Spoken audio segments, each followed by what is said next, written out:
Hello guys, Gabriel from Serial Killers. We're at the Gamescom 2019 and we got a special Borderlands 3 interview here with Scott Kesler, the art director from Gearbox. So, first question to start off, Borderlands is always known for co-op experience. Could you go into detail, was it hard to implement co-op again, like split screen co-op, and can you give us any information on the performance, like from your latest playtest and stuff like that? Yeah, absolutely. No, one of the main goals in this game, well, as it always kind of has been in Borderlands, to try to make the best co-op game. So we obviously you mentioned split screen. Yeah, with the inclusion of that, man, it is really difficult to develop for. It's kind of one of the reasons I think a lot of people don't do it anymore. You have to take a lot of things into consideration, especially when you think about like UI and things that are meant to be full screen, and all of a sudden they're half screen and so on and so forth. But it's one of those things. We grew up playing games on the couch together, and we hear from a lot of people they really enjoy that. And we even support the fact if you want to play two-player split screen and still play online, you can, or you just play local. You don't have to have a connect. You don't have to always be online to play the game, but I think on top of that, like when we added things like level syncing, right, where if I'm a level 5 and you're level 20, we can jump into the same game, damage scales appropriately to each of our given things so we can enjoy the experience, and the loot instancing, which makes sure that it's dropping, gear individually in your screen and my screen, and we're not fighting over it. But we just tried to take the tenets of what we felt was the best things at co-op, what we had kind of built off from the past, and tried to make them better. So. We already saw a lot of characters coming back from previous games. Mm-hmm. Was it hard to get like every voice actor from every game back, especially like a project like Tales from the Borderlands and stuff like that? Yeah, it's challenging, right? Because it's funny because in Borderlands 1 and 2, I was kind of the main conceptual designer for the characters, so from Vault Hunters to NPCs and stuff. And as a person that helped create some of these, it's funny to keep seeing. It's kind of nice to see them coming back, because you're like, cool, but I'm also kind of like, let's make new ones. But we want to keep people engaged with that. So we struck a good balance of old and new. But yeah, when you think about all the voice actors and you think about kind of getting everybody, and it's been a while, it's been like 7 years since the second one, and of course pre-sequel was in there. But it's a challenge, but it's fun, and it's great to kind of get the band back together, right, and to get everybody around, and to bring these characters, continue to bring these characters to life. And when you have a character like Tiny Tina, who in our universe 7 years actually had passed, and as a teenager growing into or a tweenie, I don't know, she was 13 or something, I don't remember exactly how old she was, but the fact that she's much older now and she changed pretty dramatically, right? So it was fun to envision her kind of development, from being younger to being considerably older, where you change a lot. So it was pretty fun. So, and it's just neat to keep bringing those guys back. So that was kind of my next question. Like you mentioned, the 7 years. Mm-hmm. Can you give us any details? Like, why did it take so long to get Borderlands 3 ready, or? Yeah, there is several things. Well, first off, like we did 1 and had never done DLC, did all this DLC for 1, and we're like, that was cool. And then we went right into 2, and then we made a bunch of DLC for 2. And frankly, we just needed to pause for a second. We just needed to kind of breathe. Pre-sequel kind of came up in that period. A lot of that was developed in co-op with 2K Australia with us, but and we just needed a minute to try something. We did a game called Battleborn, and we learned a lot from that game about characters and things. And I was the art director of that as well. And a lot of the team that made Borderlands made Battleborn, and then we did that, and then we were like, okay, I think we're ready now. I think we're ready to do this. But I mean, I've worked on this game for almost 4 years now, and it's not like we haven't been working. We keep hearing, "Where's Borderlands? It's like you can't just like. This doesn't just happen, it's a huge team, there's tons of us, there's hundreds of us working on this game. It's a very different kind of development too from when I was working on Borderlands 1 professionally was my first video game. So from 2009 to 19, it's been, a lot has changed, teams that grow and technology changes and stuff. So it takes a minute, and we switched engines from Unreal 3 to Unreal 4, and with the new hardware for current gen, it just took a minute, but we're real happy with it, So sorry to keep people waiting, but we feel like I think too, we would rather not be the company that like made that game every year or two. I think it's a little more special when we take our time and really try to make the game we want to, not just as an obligation to, well, we better make another one now. So, are there any big things you took from the development of Battleborn? Like any things you learned for Borderlands 3? Absolutely. I think honestly, the characters would not be as dynamic in this game. The fact that we have the multiple action skills and they're a little more, some things pull out the third person. There's some other elements that go on, and I think a lot of the mentality of that game helped us think about the way that characters move and use different styles of attacks and things. And I think that was a really huge thing, and also in a much more boring sense to talk about, it helped us kind of understand the way that we wanted to create content, like assets and things that help make the game. So it was cool. We couldn't have, this game would not be as good as it is without that game. I'll say that. So you already showed us some scenes from the different planets, and people can expect like locations and stuff like that. Could you give us any art direction details, like how different are these locations? Like, can we expect like a swamp scene or an ice world or something? Yeah, so we absolutely. We doubled the amount of maps in this game from the last game, and we probably quadrupled the diversity of the maps, like in regards to how unique the art is. Almost every planet is an entirely new art set, meaning if you would have taken what Borderlands 2 was and it had a few themes, it had desert, snow, and grass, which, not to downplay that game, I had a big part of that game. They were kind of largely similar.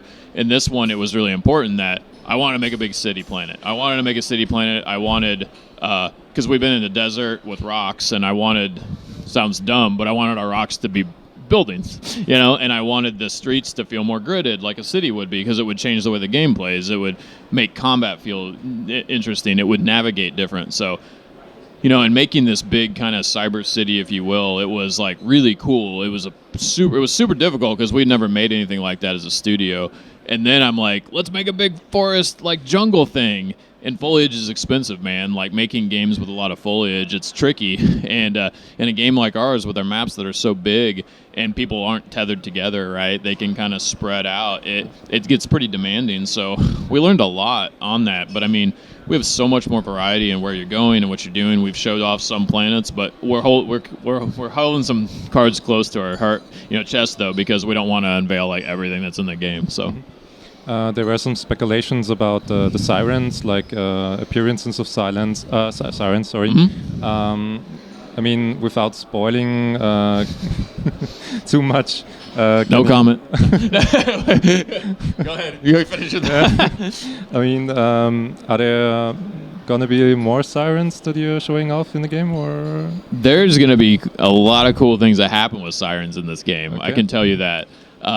But we're trying to kind of let that be, we want people to experience what happens there. But like sirens are definitely a focal point of this game, and there's a lot of cool scenes and themes that happen with them. So you finally revealed the last Vault Hunter, the Beastmaster. Yeah, Flack. Can you give us any details on that? Like how does it play, and how was the creation process of the character? Sure. So Flack was an interesting one to develop in regards to the way Flack would look.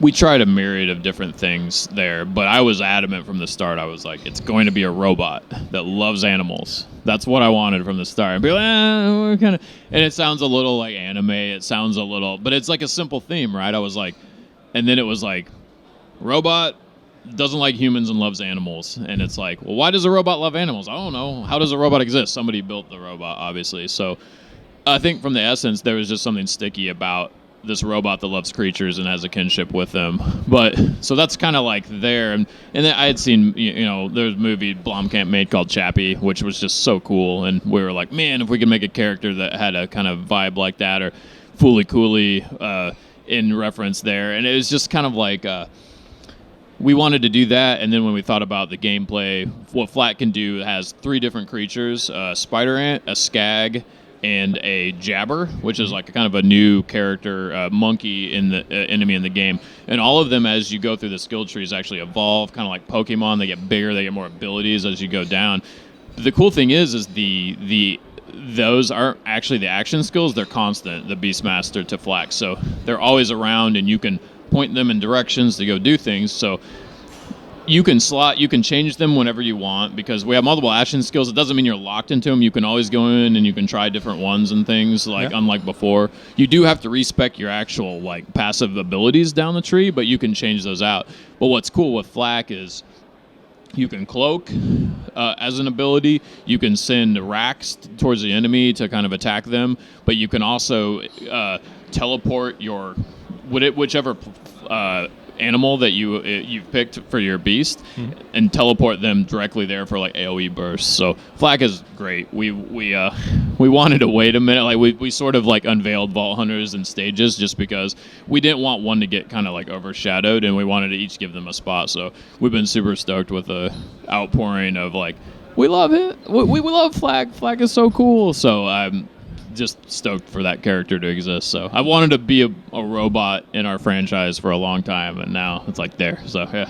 Yeah, I tried it out in the hands-on session. It's really great. Oh, cool. Awesome. Thanks. So behind a behind-the-scenes question. The Borderlands series is always known for like crazy, funny writing quests, like the iconic McShooty face. Yeah. So could you tell us like how does it work internally when you come up with stuff like that? Just sitting around in a yeah. It's this is the beautiful thing about Gearbox, is that everyone's thoughts are like valid. They're taken into account. It doesn't matter who you are, if you work at the front desk or you're part of QA or you're a designer and you have an idea for a code. Like, we influence each other all the time. We take those inspirations and we bring a lot to the table.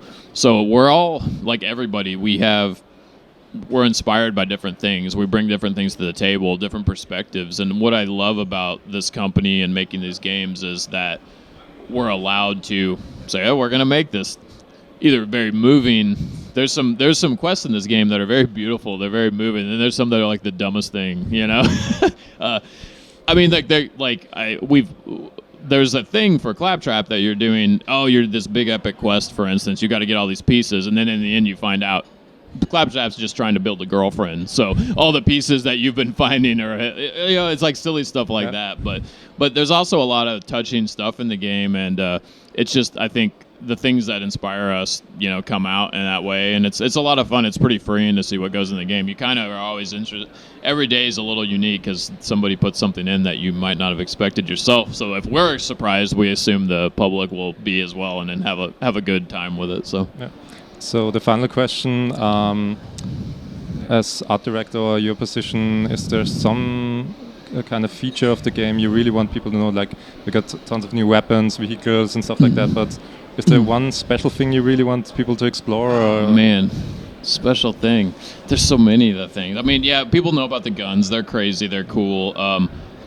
All the gear is really neat. I think, what is it? I think for me, I'm trying to like run through my thing. I think for me, what I'm really excited for people to just experience in this game is we tried so hard that every 30 minutes to an hour, the environment and the situations were very dynamic and dramatic. I kind of tell people that Borderlands 1 and 2 to me were sort of like a big long run-on sentence. Like, it was a pretty cool sentence, but it just kind of kept going. And what I really feel like we've done in this is we've added punctuation. We've added like rises and falls that are a little more dramatic, not just story-wise, but visually. So I think I'm just really excited for people to kind of follow this. It's kind of like, it's corny to say, this kind of roller coaster of this story from planet to planet as this narrative weaves through. And I think it's just, as corny as it is to say, I just think I'm really excited for them to experience the journey in this game. And that's one of those things that if I start a game and end a game at the same place, I didn't really enjoy the game. If that, you know what I mean? Sense, yeah. So I think that's it. It's kind of like a bloated roundabout answer to your question, but I guess that's what I do. Thank you again for the time. It was great. Absolutely. Thank you, man. Appreciate it.